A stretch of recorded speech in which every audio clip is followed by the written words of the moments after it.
Thank you very much, Mr. Vice President, Excellencies, distinguished delegates, ladies and gentlemen. It's an honor to present the progress report of the 5th session of the Intergovernmental Working Group to elaborate the content of an international regulatory framework without prejudging the nature thereof to protect human rights and ensure accountability for violations and abuses relating to the activities of private, military, and security companies.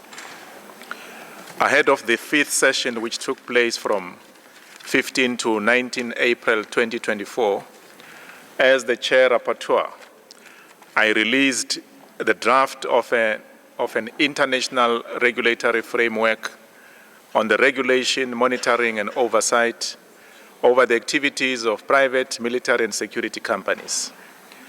That third draft was at the center of the discussion which took place during the 2 informal intersessional consultations on 22 and 23 February 2024. On the basis of input gathered during these consultations and in line with the way forward agreed to during the 4th session of the working group, I circulated a revised third draft instrument ahead of the 5th session. The revised third draft was the basis of the negotiations which took place during the 5th session. During that session, I presented the revised third draft which had undergone revisions made in light of comments and textual suggestions received during the previous session. The intersessional consultations as well as the expert advice of the members of the group which was established at the 3rd session to provide legal and technical advice on specific issues. The overall approach to the revised third draft has remained unchanged.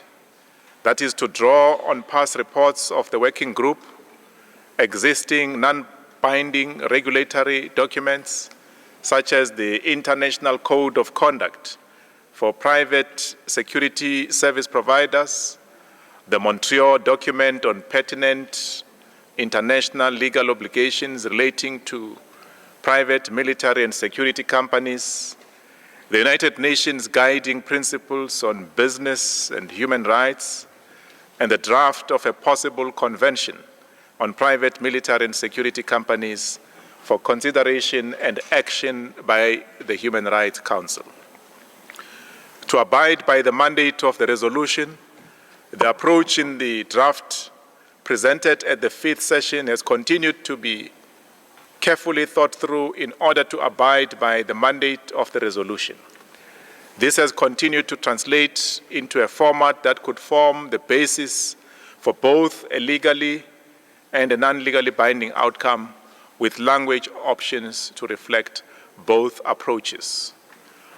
I would like to take this opportunity to thank all states delegations and other stakeholders for their valuable contributions and comments, as well as concrete textual suggestions made during the last session on the revised third draft.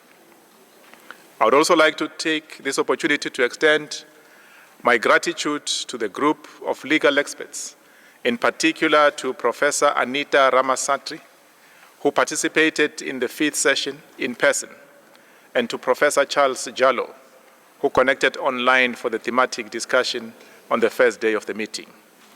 Such active engagement on the text speaks loudly to the need for this intergovernmental working group to continue its work to develop a draft regulatory framework that would regulate private military and security companies in an appropriate and fair manner, ensure that human rights abuses are curtailed, and that victims have recourse to effective remedies, and enable states to discharge their regulatory responsibilities based on strong international regulatory framework.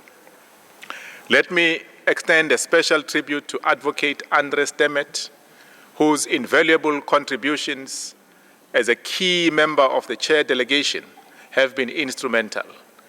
His exceptional legal drafting skills and unwavering commitment to building consensus and incorporating diverse perspectives have significantly shaped the successive drafts.